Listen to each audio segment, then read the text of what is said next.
listeners. Welcome to InsightsOut with Dr. Jen. I'm your host, Dr. Jennifer.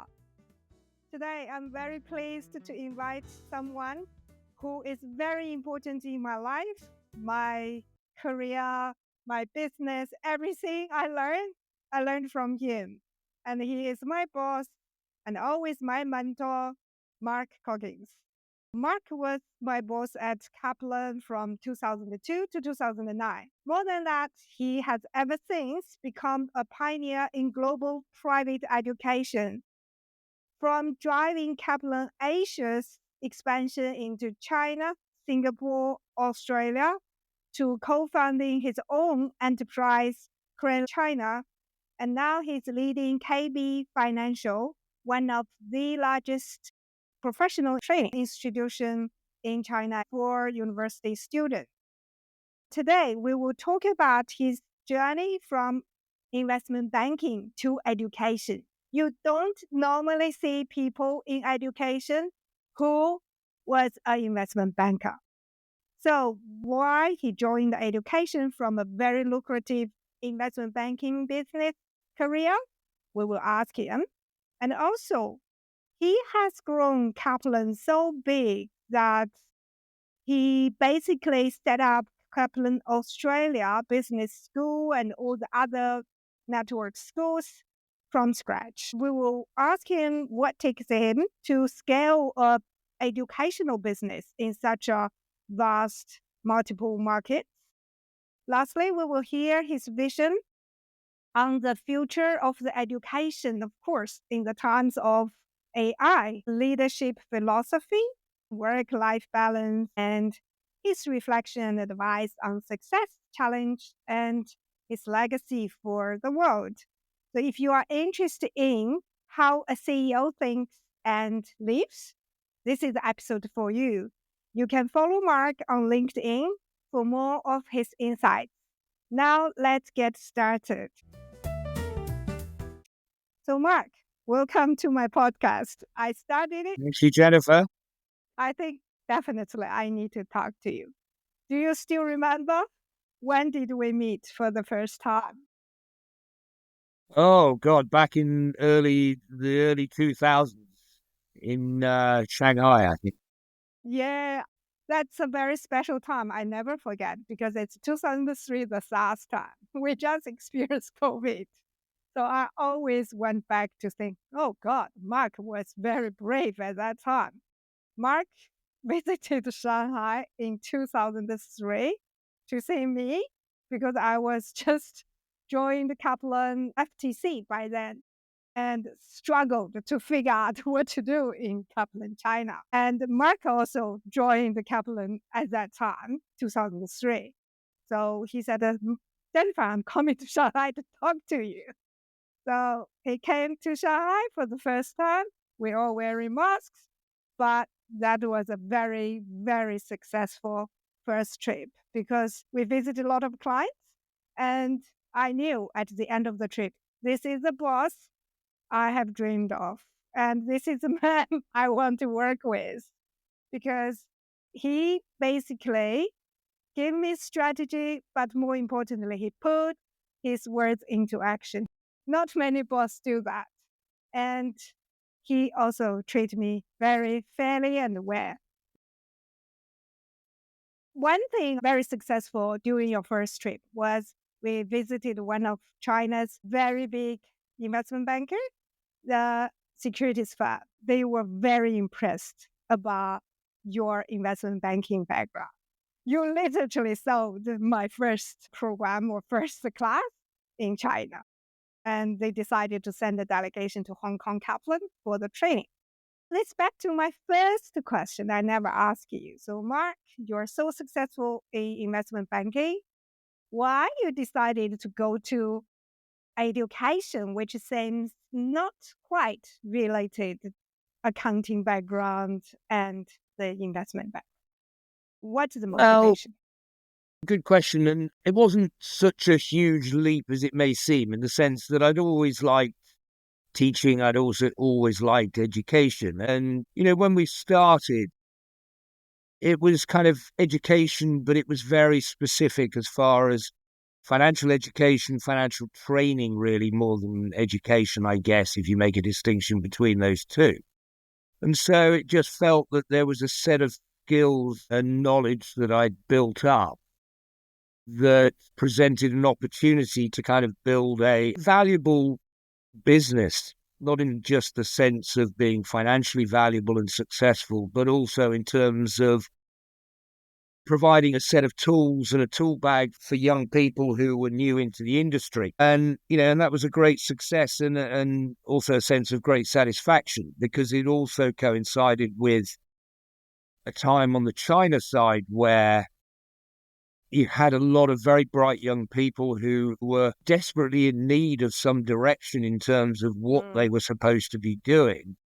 And because the industry was so new and had grown up so quickly, they themselves didn't really have companies and bosses who were providing them with any kind of framework or structure to develop their careers themselves. And so as a result, quite often with these things, then timing is important, and we hit on a very rich scene. But I think, we deserve to be quite honest, because I think we identified a very outcome-based approach to education, which wasn't just about the CFA or wasn't just about kind of providing financial knowledge, which they could get from textbooks. And it was really kind of saying, look, this is a bag of tools that I promise you will help you be better at your job. And so I've always seen education as something essentially that provides outcomes that makes people better at their careers. And I think as long as you stick faithfully to that, you won't go far wrong. Yeah. In China, the investment banking people or see you as a guru of the investment.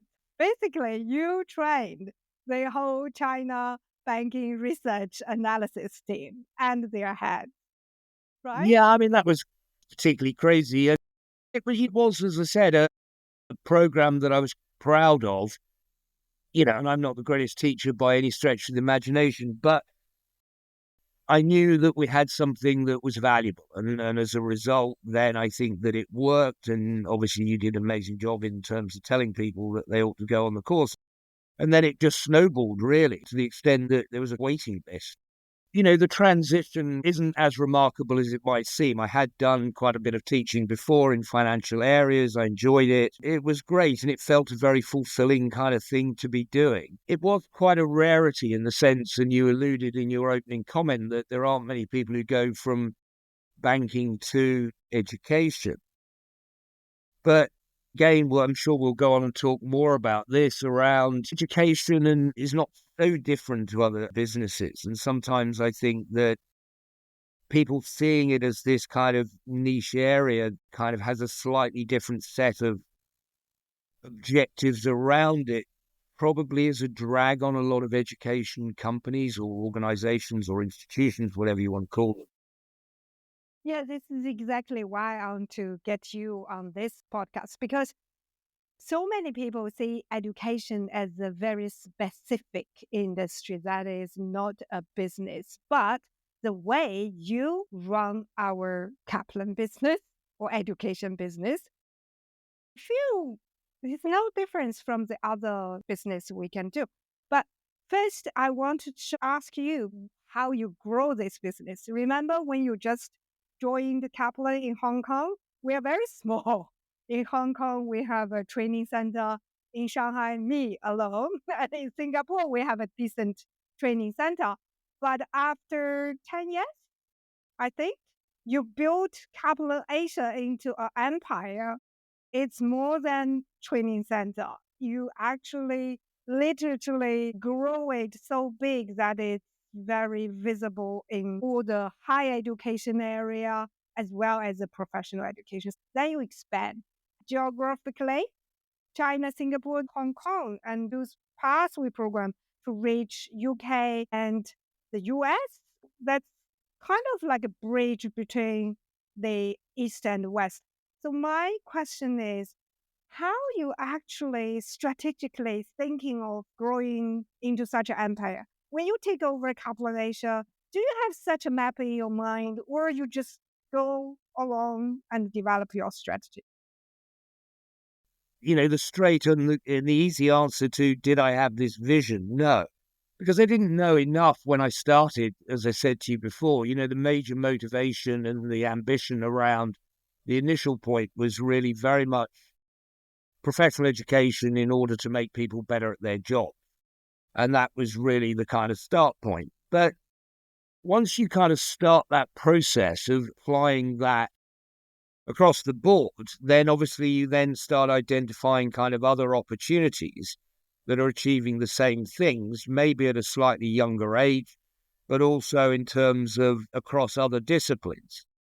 So think about where we started with essentially working adults who were doing training or education in conjunction with doing their jobs to become better at their job. And then we evolved in terms of kind of saying, right, in the context of that process, then there was a lot of people in Asia who had diplomas and not degrees, and therefore kind of the provision of overseas degrees, essentially in the first instance to working adults, was a natural extension of what we were doing. So we acquired a small company in Singapore who was providing master's and undergraduate degrees across a range of different disciplines, engineering, marketing, business, etc. And that was the next stage. And so what we then started doing is kind of getting good universities to partner with us in order to kind of offer their degrees offshore. But again, I really go back to what I said right at the get-go, is that the objective was the same. And the point you allude to about education and business being in conflict, I can honestly say for 20 years has never given me any issues at all. Because what you're ultimately doing is that you're successful if you provide great outcome for students. And those outcomes are measured by their success in the workplace. And that's not to say all education is in that area, but the only education that I've ever done is really around identifying outcomes and then providing the pathway to achieve those outcomes. And that's always been, for me, the strict criteria around the areas of education that I want to operate in. That's not to say that there aren't other areas that fulfill another objective, but that's never something that I've felt confident enough to go into, if you like. And so my view is that ultimately, if I drive that in order to be as successful as possible, the two go hand in hand, because I get great student outcomes, and without great student outcomes, I won't have a great business.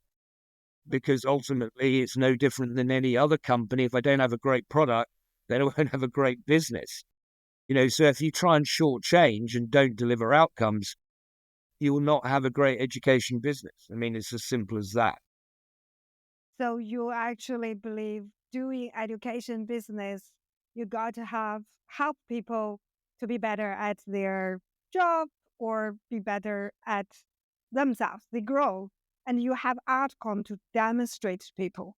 It's like you have your brand and you have your reputation. People know going through Kaplan, they can have better future than they come. If you don't do a good job here, there's no business. So that's basically your product. Exactly right. But then also the other point I would say about education is that if you identify the outcomes, then you put all the resources into achieving those outcomes. You minimize any other costs associated with what's going on. And one of the things that I always used to ask is that if you were spending money, you've really got to justify why that is improving student outcomes. Because otherwise, why are you spending it? I And if think this you're, is your investment banking thinking, right? I mean, the other thing I would say in terms of this economics and education, etc., is that delivering great education with unlimited resources is actually not very difficult. But when you're looking at combining a private for-profit company and great outcomes, then of course you have to be really rigorous around each of the elements of that business, because the ability to be able to get great outcomes at a reasonable price is important. And when I first started at Kaplan, as you know, there was an existing business doing ACCA and so on. But a lot of people say, oh, well, we can't have class sizes of this, and this, or over a certain size. But then you've got to ask yourself, well, what are the students prepared to pay for that education experience? And professional training, exam-based training is relatively cheap education. It's actually cheaper to go on an ACCA program than it is to go to the cinema. So that's the reality. It's more expensive, at least in England, to go to the cinema than it is to go on an ACCA program per hour of education or per hour of time you're there. So you've got to therefore say, well, if that's what people are prepared to pay and that's what they need to get to their end goal, then I'm afraid you can't have one-on-one tuition and small class sizes and tutorials and so on. People are prepared to pay significantly more than going to the cinema, then of course you can do more, but you've got to match it against what the customer is prepared to pay. I'm doing quite a lot of work on the UK school side, and I'm sure we'll go on to that with, say, Cranleigh China, but the lack of understanding in UK schools, private schools, but they're charities and not for profit. There's a kind of bundled nature to large public institutions. Universities, exactly the same. That you kind of say, there's almost this idea that in educational you're providing this holistic education, and so therefore it's not possible to quantify the cost of delivery. But, that's bananas. You have to be able to quantify the cost of delivery. So what I'm interested in any education is, what is the revenue per contact hour and what is the cost per contact hour? And I bet you, if you ask most universities what the revenue per contact hour and the cost per contact hour is, they wouldn't have a clue. This actually coming to my question. I'm curious, the public education and private education. How do you define private education? For you, what's the biggest difference? I think there's elements of them that are very similar and overlap. There are many universities who have parts of their activity which are run pretty much on the same basis as you'd run a private for-profit education business. I've dealt with many Australian and UK universities delivering their programs in Singapore or Hong Kong or wherever.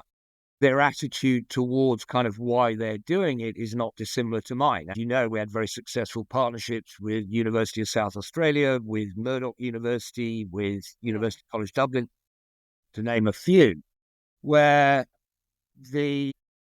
of course, again, wanting to deliver a great program and great outcome for students, but they were doing it to make money. That was their motivation. So I think there are pockets. There's a mindset difference. Perhaps I'll draw a comparison with schools because it's a bit easier, because universities, I think, have got additional complications because of their various functions, not just educators, but they've got research and so on, of which I'm certainly no expert. But with schools, I suppose there's a mindset that is very different to mine, in the sense that the start point is, as I said to you earlier on, is that you're kind of effectively saying, how do we deliver great outcomes at a reasonable price in order that everybody does okay out of it?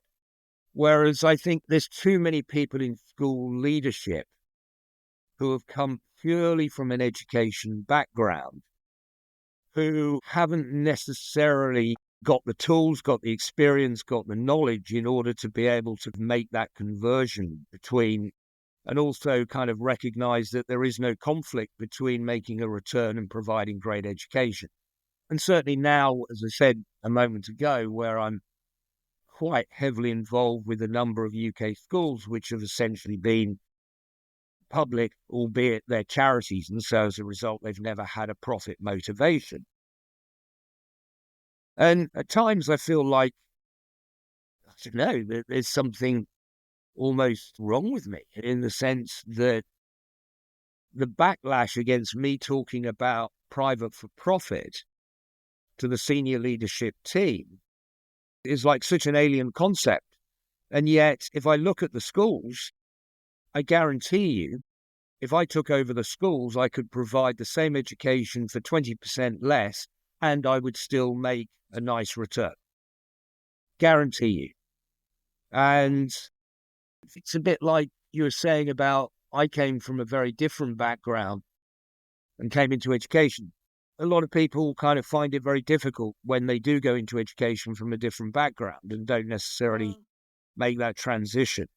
Equally, what I find is that the numbers of people who come from education who are then capable of being good education managers or entrepreneurs is very small.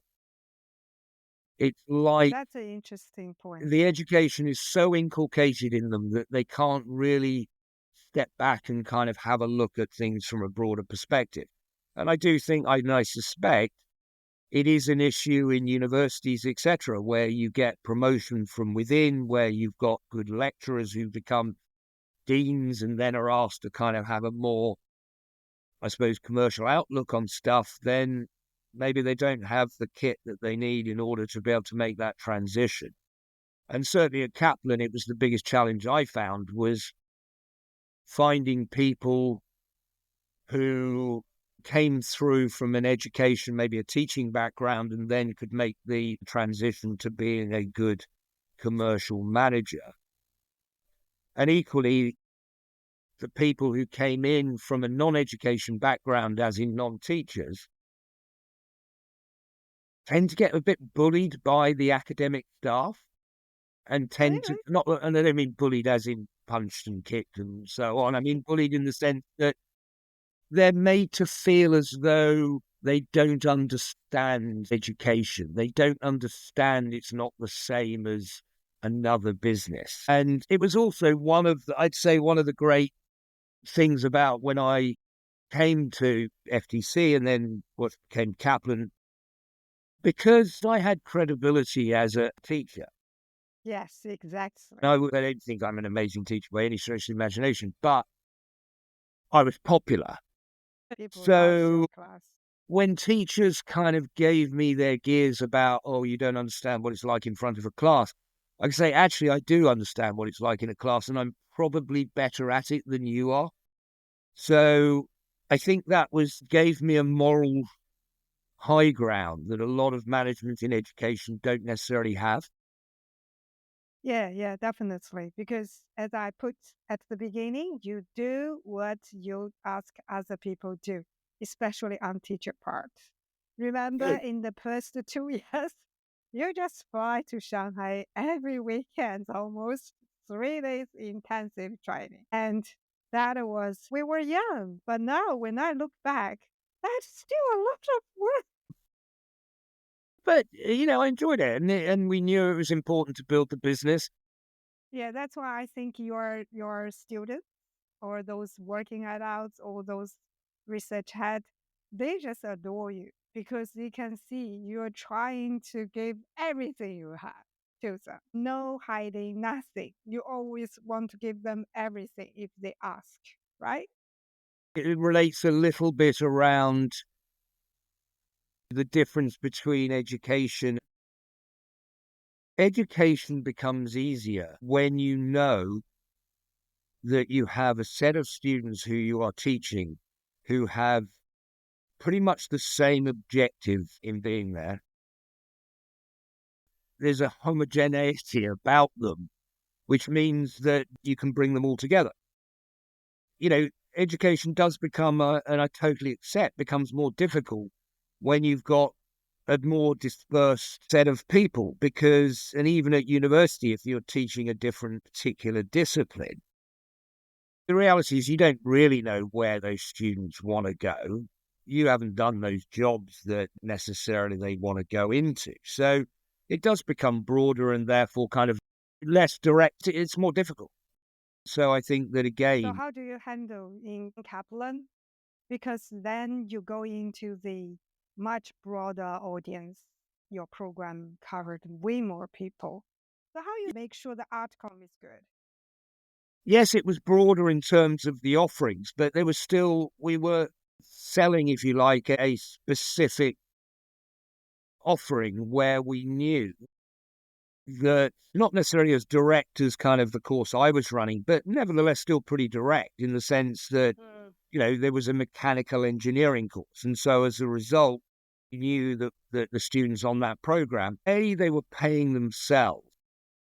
That I think is quite important in the sense that they're writing checks to go on a program that needs Motivation, kind of outcomes. And so there's a tension around that directness of the customer and the student being the same person. And I think that, again, when education gets more fluffy is, and certainly, I see it in the UK, is that the students are the customer, but the universities don't really seem to feel they're the customer because they take out a student loan. And so it's not quite as direct as you'd want it to be. And the students don't really know if they're a customer because they're not actually having to dip into their pocket and pay you some money. So I love that directness that you get. So back to your question, I mean, I'd still say that the programs we were running were very directed to the needs of students, principally still working adults, very few young at this stage. And by young, I mean teenagers. So that came later. So I don't think it deviated massively. Just the numbers of kind of avenues we were providing student options for got bigger and bigger. And also the difference between doing professional training and particularly where there's no qualification attached to it. All you have is that you've given them something that's going to help them with their job. Whereas as soon as you go into degree programs, then the degree gives an element of comfort that they walk away with a degree. And so how they use that degree in large part is down to them. But still the same philosophy, I think. We put enormous effort into industry engagement. On top of the degree, we did a lot of those things, which I think was an important element of our success. Yeah, it's more about career enhancement. So whatever the adult professional training or high degree, your focus is to get them better at their Yeah, jobs. I'd say the difference between public universities and what we were doing is, of course, I accept there's huge complications in the sense that they're multifaceted and multi-objective in terms of what they're trying to achieve. And maybe that in itself is a problem. For me, there is a huge difference between the research motivations of universities and teaching first-year undergraduates about business. I guess that there was always a philosophy that the research fed into the quality of the teaching and so on and so forth. But the reality is that most undergraduate degrees, certainly up to the second year, I guess, are pretty generic without being rude. At a uni the other day, I was chatting to them and, the reality is that some of the textbooks they're using are the same ones I used when I was at UCL in 1982.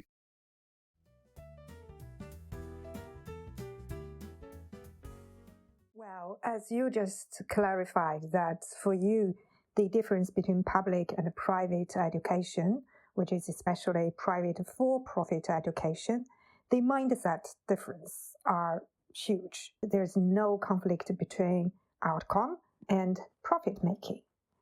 Also, for private education, it seems that you have more freedom to choose what program to offer, what kind of audience you are going to draw into your program, more direct in terms of Kaplan's choice. But you also have freedom which market to operate. One question I always want to ask you, when you scale Kaplan business, choosing the countries, right? Why did you go to India and Vietnam? I have so many Indian Vietnam students now.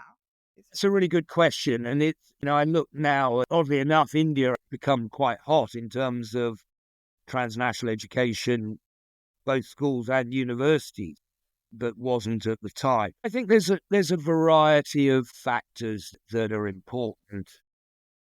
Number one is the right time. You can be right, but really early with these things. And I've never really worried too much about first mover advantage, that we're the first ones in there, so therefore we'll be successful, because you can be sitting there an awful long time waiting for something to happen.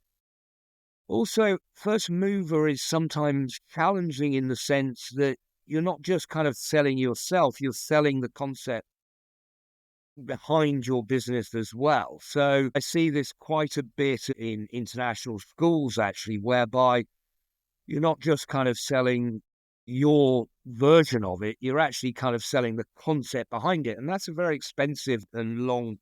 So I don't really worry too much about first mover. The second thing for me, and no particular order of importance, is really deep knowledge.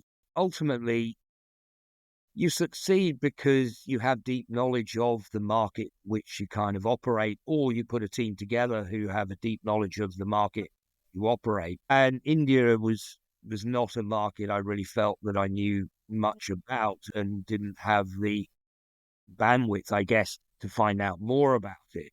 And I think a lot of international organizations, both in education and elsewhere, and you would have seen it in China, get swept away by the size of the opportunity and don't really realize the complexity and the deep knowledge you need in order to navigate your way through that.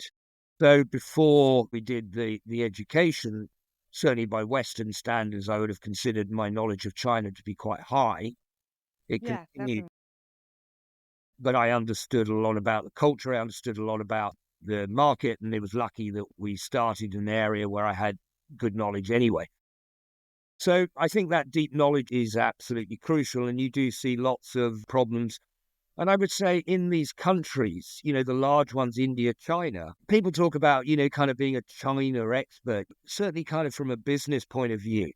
I think you have to be an expert in the city in which you're operating. We've got 3 Cranleigh schools, but they're in cities where we've operated for a long time. We know the city well. We have the network and connections in that city. We have a deep knowledge of where development and wealth in that city is springing up. So the level is extraordinary. You can't look at these large countries like China as a single opportunity. You have to kind of drill down to provincial city, and sometimes even a sub-district within the cities present different opportunities. So you could have exactly the same business doing exactly the same thing, but without that kind of local knowledge, if you like, then you can have very, very different outcomes. The regulatory environment is obviously very important. I mean, there was always an interesting distinction there was between Singapore and Hong Kong, which at face value you'd think are very similar, have very similar kind of opportunities. But the beauty of Singapore was that public universities only for less than 20% of students in Singapore. So you have a highly educated population, a highly motivated population, but only 20% get to go to a public university, which if you compare that with, say, the UK and I think Australia, then it's more like 50% will go to university. So you know that there's a kind of gap of a significant numbers of students who would want to get to a university level or a degree level in terms of their academic attainment. And yet there is no public provision because the Singapore government made a decision that they only really wanted kind of tier 1 universities. They didn't want broad universities, and you had the polytechnic system, which was the alternative. And moreover, in Singapore, what they said to the universities was that you cannot participate in kind of, I suppose, supplementary education. They had to stick to what they were set up to do. Basically, research-based universities looking for kind of top 100 international rankings. Now, in Hong Kong, by contrast, the universities were given the opportunity to set up extension colleges in order to facilitate. So someone like Hong Kong U set up Hong Kong U Space. And so as a result, as a private for-profit operator, it made it much, much more difficult to encroach on that space against a public university that had a very big reputation. So even if you weren't, if you like, in the main stream of that university at Hong Kong U, a name association for, say, a 21-year-old saying I'm at Hong Kong U, even if they're not doing a Hong Kong U degree, would be, very significant. Okay. That is first, the local knowledge, very important. And second, the regulatory and the local market demand. So that's how you locate your market, where to operate.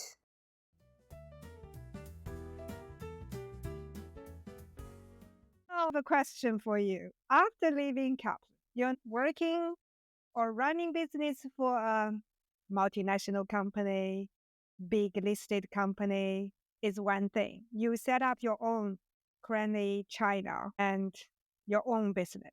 Now you become startup. It's entrepreneurship. I think before you're already full of entrepreneurship, do all the things independently. However, it's still different. You use your own money this time to set up the company. And do you find it's different? What are the difficulties or challenges you have? Perhaps the easiest way to compare is to describe the situation at Kaplan. So Kaplan was a good halfway house in terms of moving from a large institution like HSBC, where essentially you participate in the development of that, but ultimately it's a huge global bank and you're a cog in a wheel, just of a varying size. Kaplan was great in the sense that Kaplan, I suppose, did two things. First of all, regardless of success, it paid me a salary, so that makes life a lot easier, when you've got 3 young children in particular. But Kaplan also was great in the sense that because it was owned by the Washington Post Company, it provided essentially the same as any fund. I mean, it had a pot of cash that it wanted to put to work in education, and I came up with good ideas. Then they would make that cash available in order to invest in those ideas. And particularly when Jonathan Greer was running Kaplan, was, I wouldn't say free and easy, but certainly kind of eager to put money to work in order to build a business. And so as a result, that whole process was pretty smooth, actually. Oddly enough, on the education side, there were parts of Kaplan you'd learn from in terms of looking at the way they did things in other parts of the Kaplan business, the US, etc. I don't think that was massive. It wasn't really huge. The Asian business was very distinct and different, both in terms of activities that we engaged in. So the only kind of thing that was common was really kind of that we were all in education. Yes, it was helpful in some areas like maybe CFA and so on because of Schweizer, but I think we pretty much set our own course. And so the distinction, therefore, in terms of kind of shifting over from a Kaplan to a kind of non-Kaplan world was really about that pot of money. Like any pot of money, you're really kind of making a risk-reward assessment. If it's not your money or only a proportion of that is vested in those opportunities, then of course the return you get out at the end is a smaller proportion. If it's your own money, then it's a bigger proportion. And it's scarier because ultimately it's your money. So I don't think it changes things dramatically in the sense that if the underlying business is still successful, then really is just where you're drawing that money from. Whether it's your own or whether it's a third party's or whether it's a company's, you still apply the same duty of care. You still apply the same kind of assessment, but it just obviously makes it much more tense. And it really just kind of, I suppose, puts more tension around the whole thing. But ultimately, it doesn't change the way that you kind of do stuff. And it's still, any business is a function of capital, where you get it from, running that business, and then kind of rewarding people for doing a good job within it. Do you ever get in a point that you were so under pressure that you thought, oh my God, this is hard? Yeah, obviously the China situation has been challenging for the last suppose since pre-COVID or certainly kind of COVID. COVID was obviously a factor.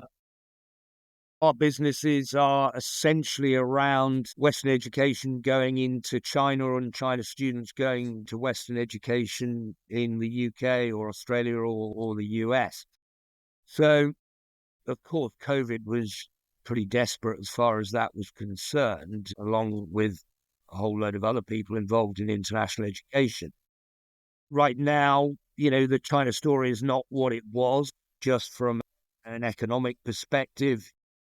Sometimes by luck, sometimes by judgment or a combination, you hit a wave which can take you through very nicely. Now we're not on one of those waves in China. The economic situation in China is more challenged than it's been probably in your whole adult life. It's not desperate, but it's not great. Not great. All my friends told me, no money.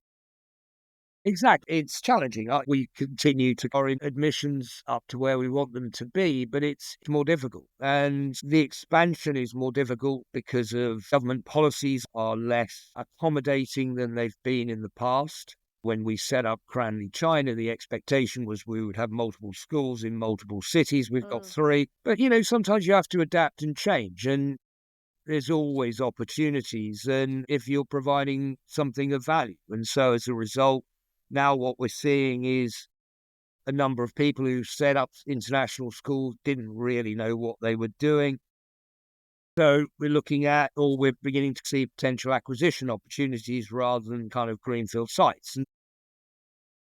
But it's one of the more challenging periods. Of course, going back to your question, being in part of a larger organization is always more comfortable in challenging times. But you are where you are and you just got to do what you can do in order to kind of move forward. And so does it give me sleepless nights?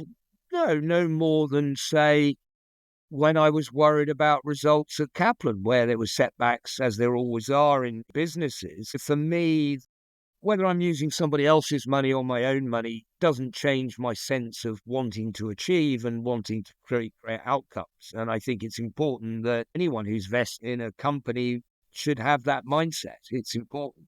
You're a good manager. We do the agency problem issue. So the manager is supposed to have private interest in a big firm. But when you manage your own thing, you are more diligent, you're more responsible. But again, and that's why when you build a company, for the people who you believe have the right mindset and skills to take that company forward, it's so important that you vest them in that company as much as you can, really. So everyone feels that same sense as if it was your own company. I think it's impossible to create that unless you give people some sense of ownership. Now, it may not be actual shares, but it's kind of them recognizing that if the company's had a good year, that you surprise them on the upside with a bonus, or you make sure that you've got some kind of incentive plan in place such that they feel it's very easy to think this is mine. The danger with companies, if you think about company success is about the brand, the name of the company, etc., etc. But also, the kind of people who work within it. And obviously then, to an extent, it's a virtuous circle. But when either of those get out of sync with each other, you have a problem. So whenever the company thinks it's all about them and not about the individuals working there, you have a problem. When the individuals think they're too powerful relative to the company, then you have a problem. It's a delicate balance of kind of making sure that people feel completely vested in the organization, but equally that the company's giving them the respect that they deserve in terms of where the value is coming from. And I think that's such an important notion. In investment banking, you often have the opposite problem, whereby you get so worried about losing your top-rated analyst or banker or whatever that you're paying them uneconomic sums of money. But equally, if you undervalue them, you'll lose the lot and then you've got nothing. Yeah. That's naturally coming to the question about your leadership style. Since when you realize you can lead, you are a leader? It was really not a conscious thing. And as I said, it only really came to the fore when we kind of developed the Kaplan business. Because again, I would say in banking, it's a very different thing. Even though I was in a senior position at HSBC and before that Paribas, then I wouldn't consider myself, do I have leadership qualities? I was good at what I was doing in a highly institutionalized organization where your ability to do much in terms of kind of just grabbing opportunities was pretty small. And that's not a criticism of those organizations at all. There's an important point I'd make here, Jennifer. I think people have got different skills in terms of what kind of institution best suits them. And there's lots of incredibly talented people who work in a large institution for their entire lives, are hugely successful in those institutions, and they like to operate in those institutions. I would put myself in the category that I coped in those institutions rather than thrived in those institutions. I found it quite challenging. The politics, just the whole size of who was who and where was where. It was not something that I ever really felt 100% at ease with.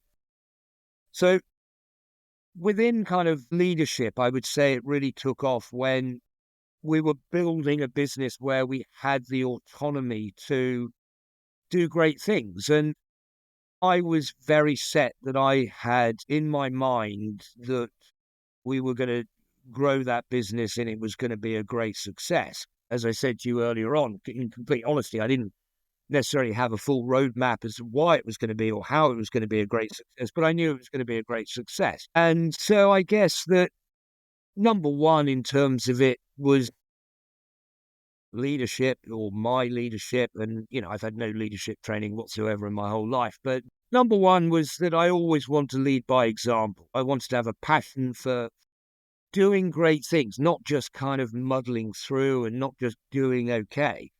And I felt the FTC business that I took over was okay. There was nothing wrong with it. It was all worthy, but there was no pushing people and pushing yourself and pushing the whole thing to higher levels.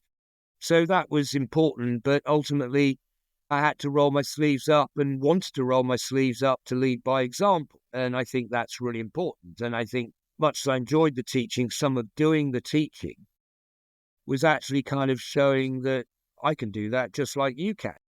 Second was then identifying people who I felt had the same mindset and wanted to be on that journey, who didn't go into education because it was a nice thing to do, went into education, or maybe even if they had gone into it because it was a nice thing to do, quickly realized that it was also a great place to build a great business, and that therefore they had that same sense of striving for excellence, for striving for new things, always thinking about additional things we could do on top of what we were doing and so on, and opening their eyes up to the fact that, education tends to be very inward looking in terms of the way they do stuff.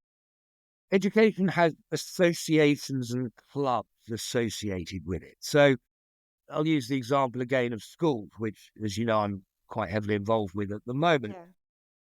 They have this headmasters association. So all these headmasters get together and discuss best practice. I would highly advise them, if they want to go and look at best practice, go and look at another industry. Why look at education? Why look at what you're doing? Because you're limiting yourself to the best in class, whereas the best may be so far outside class that you're not even thinking about it.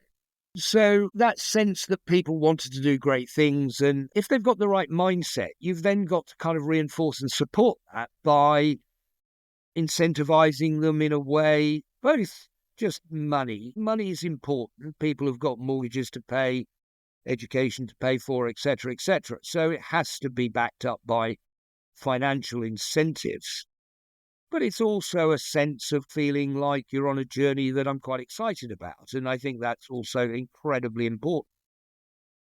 And then on the flip side, it's then being pretty ruthless about people who don't really want to be on that journey and chopping them. And because, I know.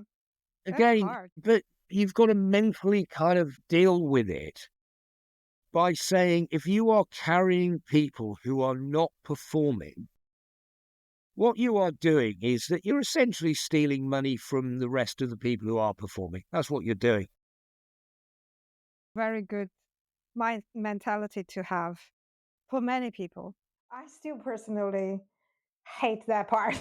Yeah, and it's depressing. But you have, the thing is, if you're not ruthless about it and make a clear differentiation between performers and non, I'm not talking about people who are just bad. Of course, that's easy. I'm talking about people who just go through the motions. They're okay. There's nothing wrong with them, but nevertheless, you'll never have. And as soon as you allow people to see that that's okay, it's very difficult then to keep motivation around the people who you want, who you know are going to be the backbone of the business. And so I think that for me, those things are really crucial. I think one of the things I always used to say at Kaplan is that it's much better fun working at a successful company than an unsuccessful company. Working at an unsuccessful company is a miserable experience because Yeah, you don't get pay definitely. rises, you don't get bonuses, you don't have nice Christmas parties, you don't get goodies from the boss every now and again. It's just no fun. Whereas if you're successful, which in large part is about working hard, then it's much more Yeah, fun fun. because Yeah, when you yeah, come yeah. to Chinese New Year or the end of the financial year, You still have big parties now in your Cranleigh China? they do in China, but I'm not there very often. But that was an important part of what we did. Because we'd done well, we kind of then said, right, everyone comes together for a nice event. And, people talk about that in your competitors, that they've had a modest kind of event and you've had a good event. Yeah, annual party is very important. So getting that balance right, I think, is really important. But empowering people is backing people. And also a clear sense of direction. You don't fiddle around. Once you've thought something through and you say, yeah, we're going to do that, you get on and do it. And, that's not to say that you're going to be 100% successful and you never will be. But key is that you want to avoid disasters. And the reality is that if you avoid disasters and you have more winners than losers, then you're doing better than most people. Yeah, I remember you always told me, Jennifer, try the best. If you try the best, still didn't work out, okay, the business the model doesn't work. Or we know there's a market issue, it's not your issue. If you don't try your best and then it doesn't work, we don't know where the issue is. So that is, yeah, I learned. I always drive people to their nuts to try your best.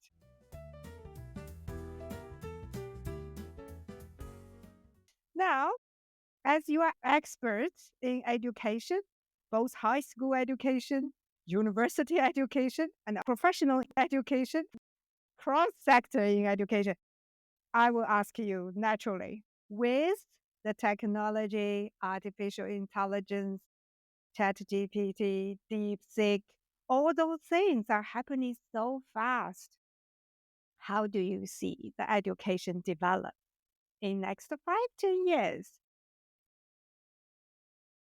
It's interesting. I mean, look, this is a vast topic, and so I'll talk to things that I feel I have some knowledge of and that are concerned, that I'm thinking about at the moment. And one of the great mysteries to me is, I think education up until now,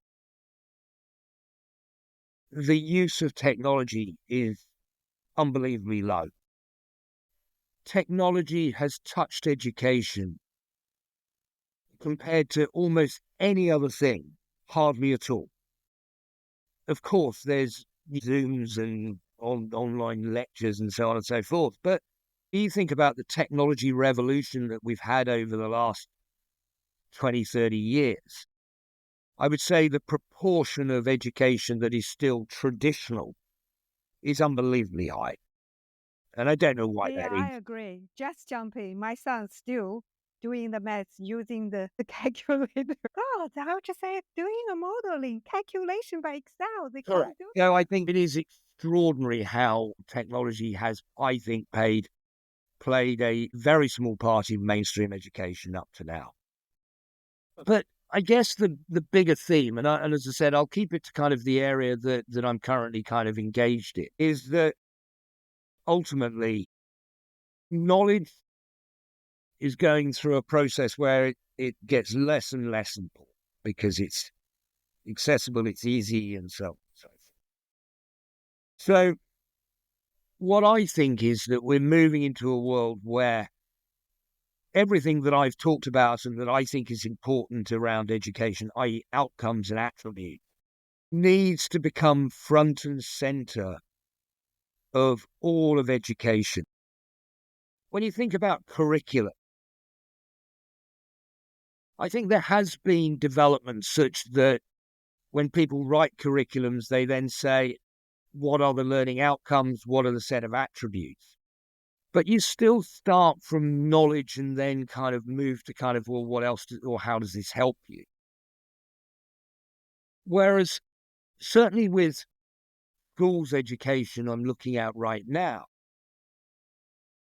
look at the curriculum in the UK, and it's pretty similar elsewhere. You know, everything starts from subjects. You study 9 subjects: history, geography, maths, physics, whatever, doesn't matter. Whereas for me, everything should now move to a world where you start with what are the skills and attributes that you want someone to graduate from this institution with. And then the actual subject matter that you use in order to develop those attributes kind of doesn't matter. Can you give an example, like attributes, Right. So what I characteristics? mean by attributes: analytical skills, communication skills. Maths is different. I mean, arithmetic skills, obviously. But you think about, if you're a student, you're studying history at high school. What are you really kind of demonstrating by studying history that an AI world, or even actually a pre-AI world, couldn't tell you? Virtually nothing.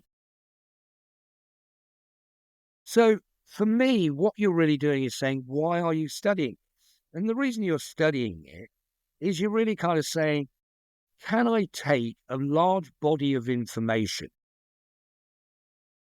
comprehend, assimilate, and then disseminate that information? That's really all you're doing.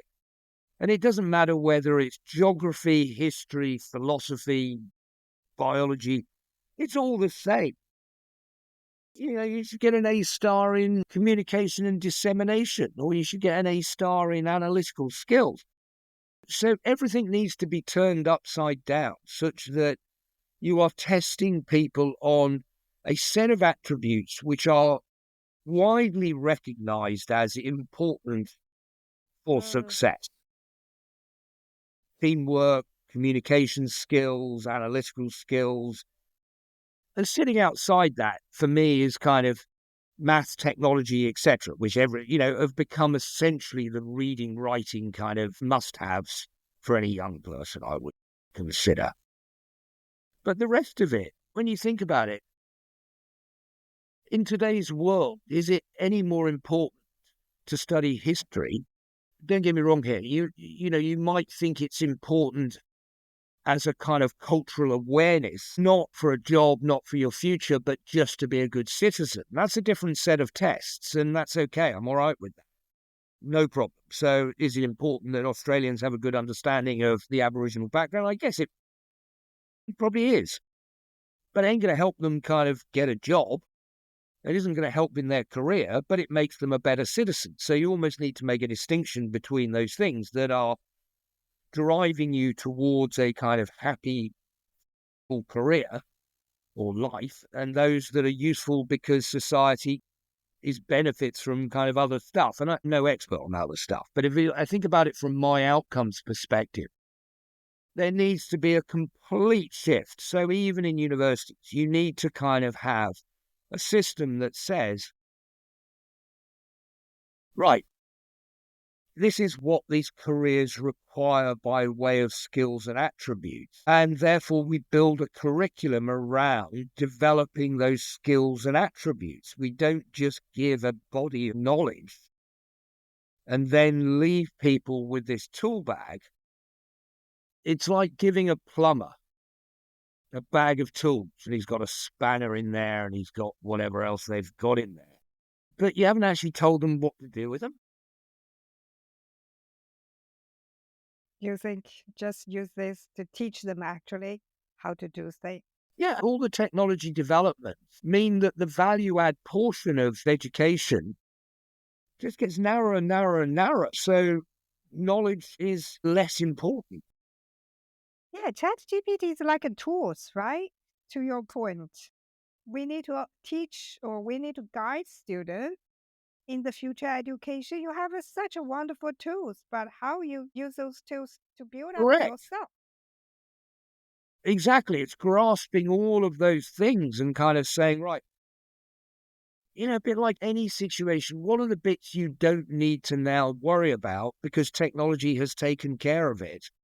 What's the bit left for you? But how do you manage that technology? How do you manage that tool bag? Which takes us right back to the start of our conversation around course in China, was that I knew exactly what they needed to do. And so I armed them with a tool bag, but also how to use that tool bag. And I think too much education is about kind of putting together a tool bag, which, number one, quite often those tools can be dealt with by technology anyway. But it's then managing it and kind of saying, but that's very hard. And I tell you why it's hard. Number one, is there enough knowledge in education? I.e., are there too many people teaching in education who can put together a tool bag but have never actually had to use it? The answer is yes. So that's big problem number one. Big problem number two is the assessment process. And again, I would go to what I'm seeing in schools right now is that the assessment process in schools in the UK with A levels and O levels and more or less the same as when I did them. I would think so. Never changed much. Yeah. But why do we stick with it? We stick with it because the structure in the system is geared up to that. So therefore, it's very difficult to kind of change from a knowledge-based system. And currently, we run a knowledge-based system. So you have to change that. Otherwise, I just think you're letting down young people in terms of equipping them for the next stages of their lives. And, lots of institutions do wraparounds and say, we've got this and this and this, but it should be at the absolute core. It shouldn't be the wraparound. It should be the absolute kind of core of the whole thing. The second thing is the system is cheap. Standardized testing is cheap.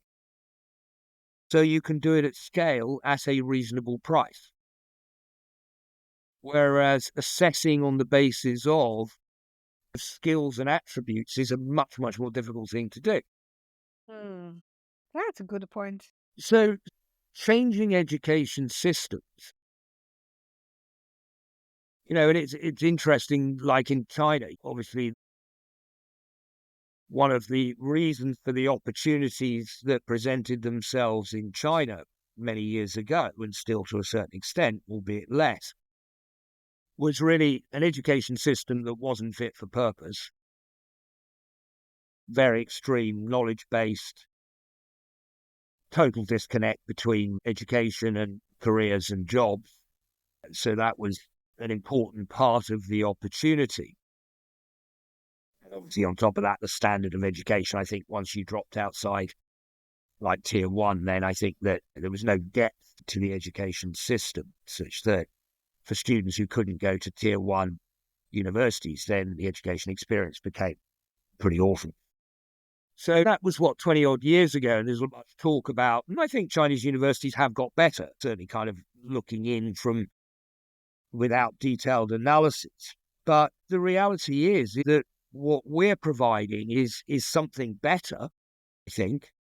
But I don't think necessarily Western countries have got education system completely nailed down in terms of how they feel they're equipping students to move on to the next stage of their education.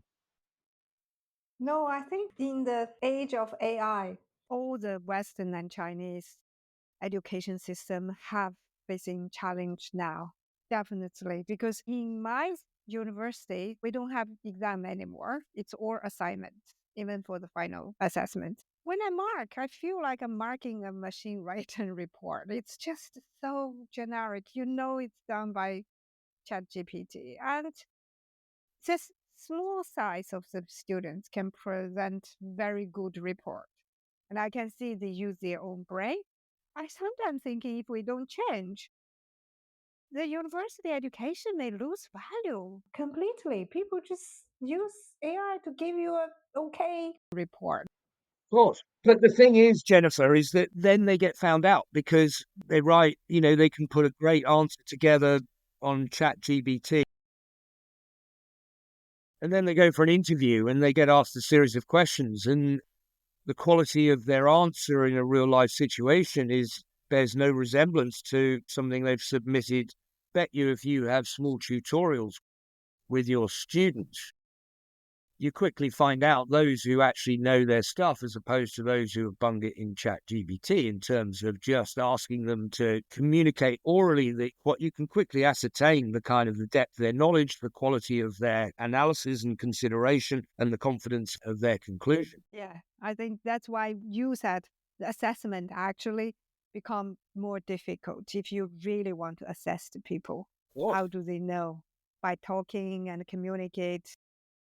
It's a huge thing. And I think before universities and other education institutions go back, fear GBT, the AI phenomena, which is only going to get more and more and more, of course, then it's really around how you embrace it as opposed to the danger is that you kind of say, right, we go back to 3-hour exams under invigilation. But it looks like now But the there's a trouble trend. is that what does that prove? That's not embracing and enhancing and thinking, how do we make things better? That's just stopping something that's Yeah, I unstoppable. agree.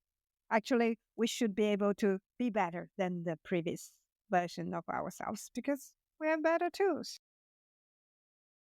So I'm looking forward in your school, your students will be different. With you sitting there, making the program, make sure there is outcome attribute attached to it.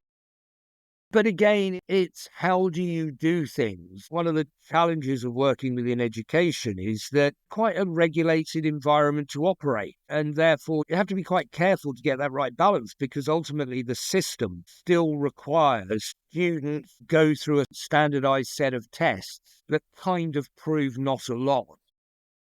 As a result, you have to be really careful because you can't say to a parent or a student, look, they may have terrible test results, but my God, they're a great student.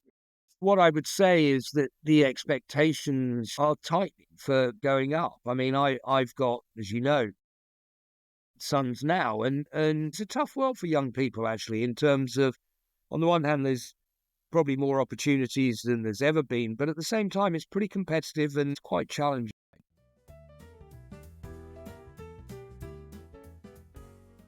Since you're talking about your son, let me ask you about some personal questions because you're busy, you always travel around.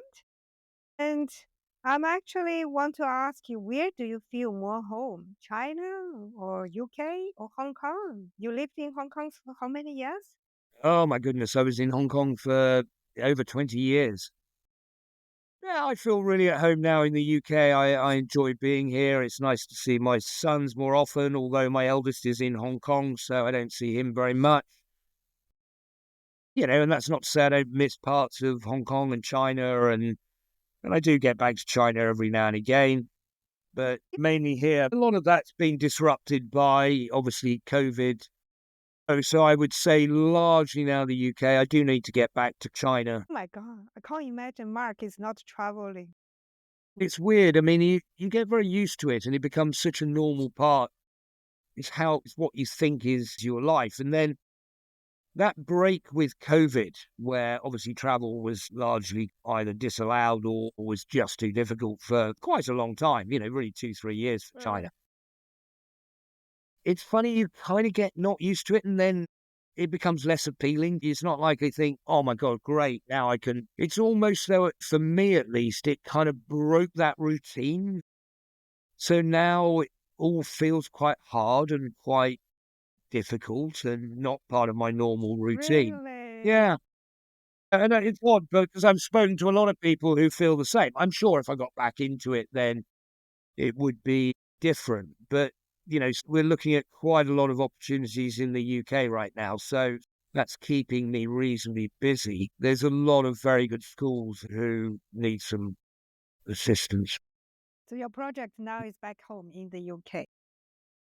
Yeah, and it's people at the moment in the UK are very worried about, and there's lots of things being written about. The new government has destroyed private education. But the reality is it hasn't at all. Private education has been badly run for many, many years, and it's been facilitated by the fact that the fees have just gone up and up and up and up. Absolutely the critical point. And private education needs to, like any other business, needs to have a good look at itself and kind of say, it's not about just doing more and more. It's about making sure we're doing or providing great outcomes for students and really making sure that you're equipping young people with a set of skills and attributes they need to move on to, the next part of their life.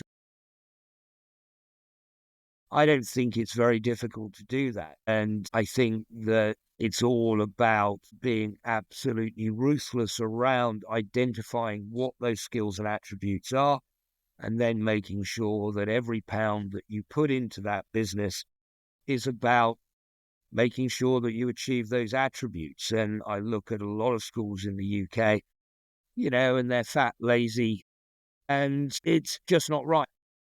Quite a lot of my friends in schools by saying that, but it's true. It's bananas. A lot of the things are just crazy in terms of just building more of this, building more of this. And I think to an extent you could say the same about the university sector in the UK as well, where you don't produce great outcomes by just building new snazzy buildings. I wrote an article, actually, you should read it. It's called Darkness Before Dawn. And Okay. it's a kind of the take on where I see opportunities and where I see change required in the UK private school area.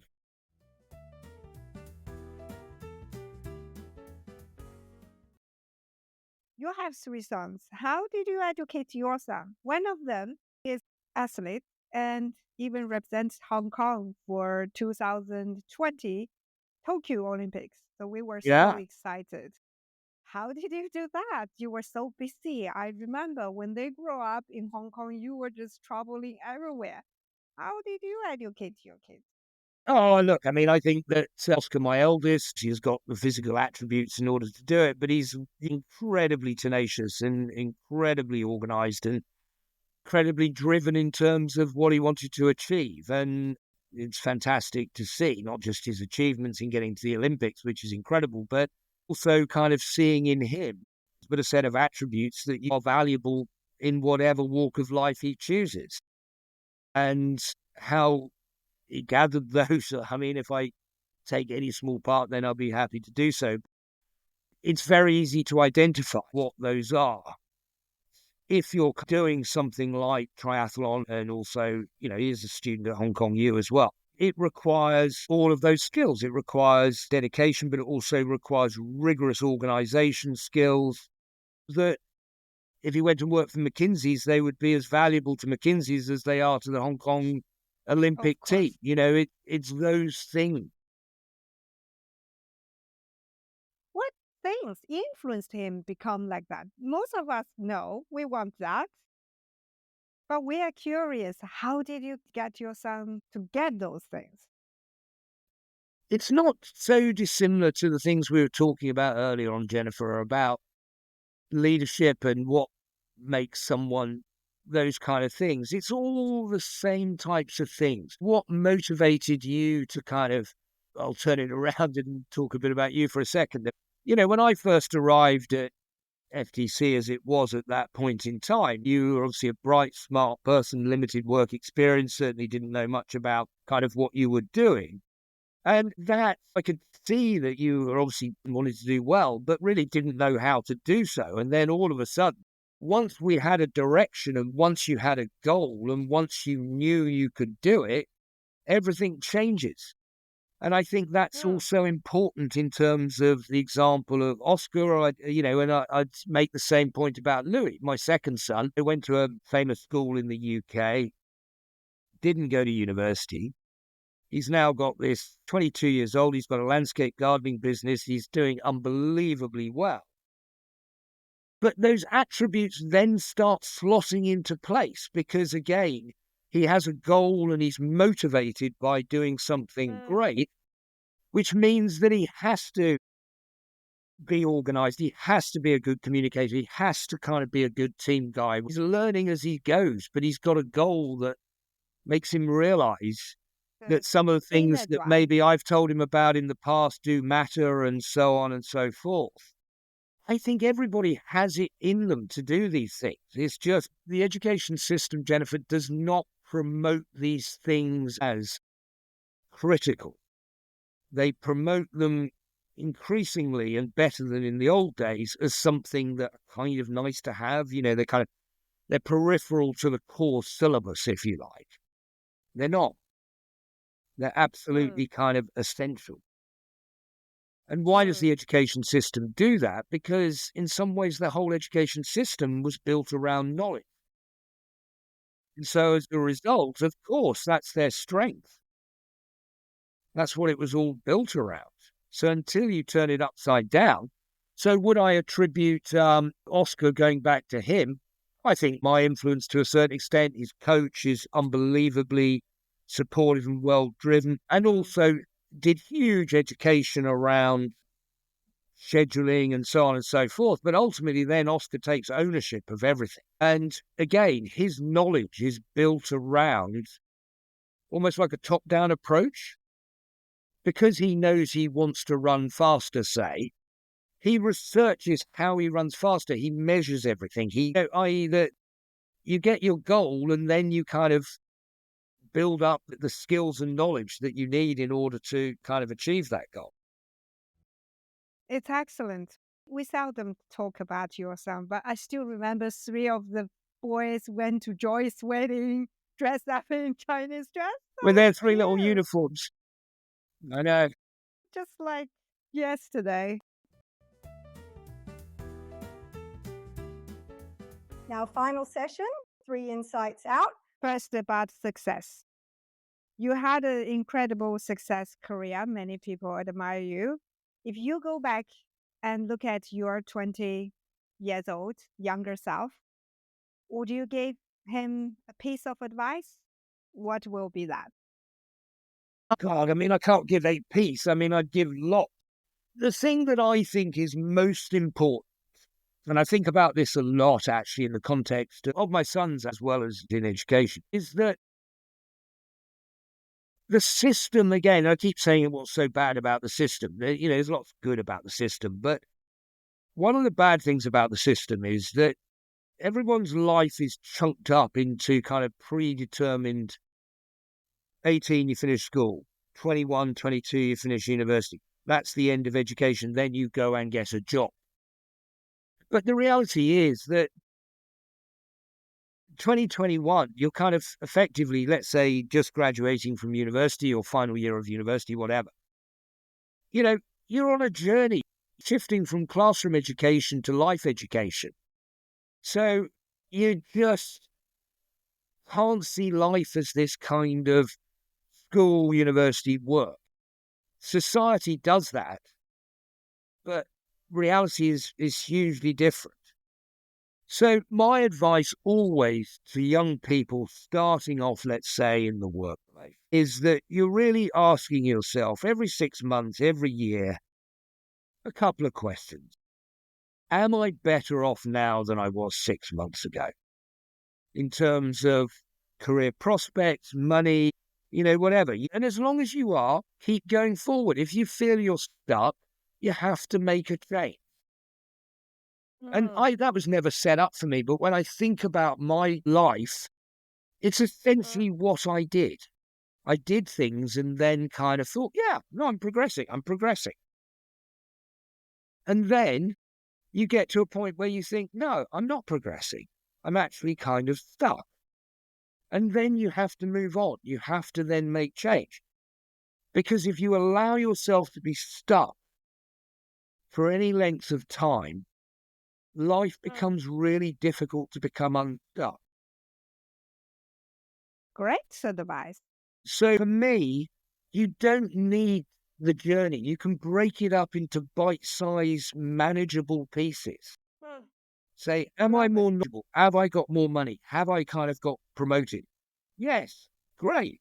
Stick with what I'm doing. I'm okay with that.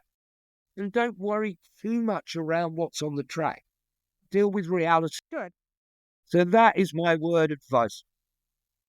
I love it. Regularly check and reflect to ensure steady progress. Second, you are the richest person in my network I ever see. So I want your advice to people.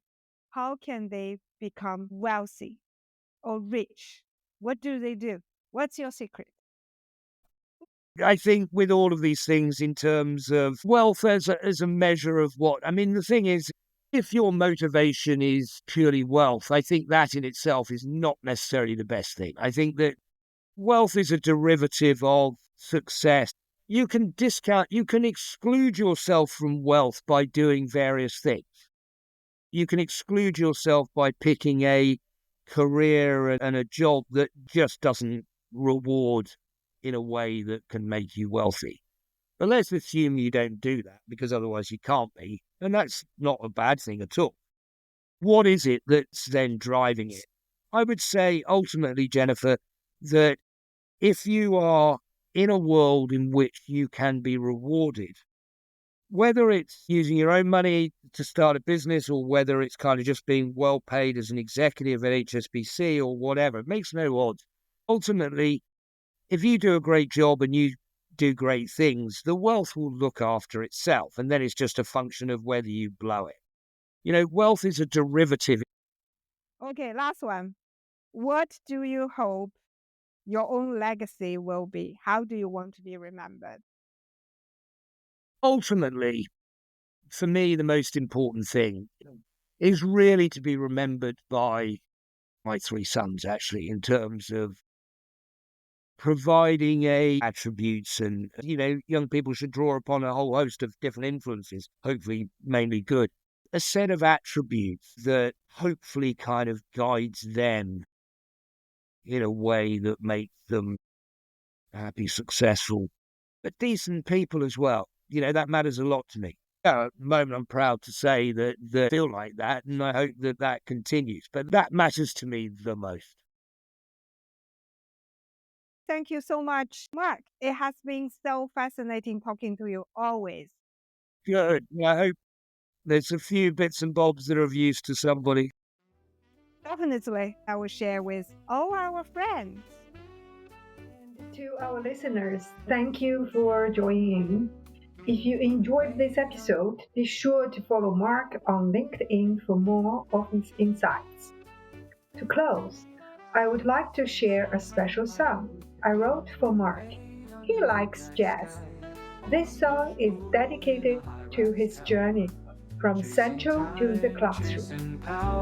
Somewhere deep inside his mind, a quiet voice a dream can find. More than markets, more than gold, a spark of wisdom taking hold. So we walked away, left the city's roar, trading stocks for futures worth much more. From Central's banks to the classroom door, building dreams, shaping lives. so much more. Boardroom talks turn to schoolyard plans. No more charts, but guiding hands. Not just figures, not just gains, but mindset free beyond the change.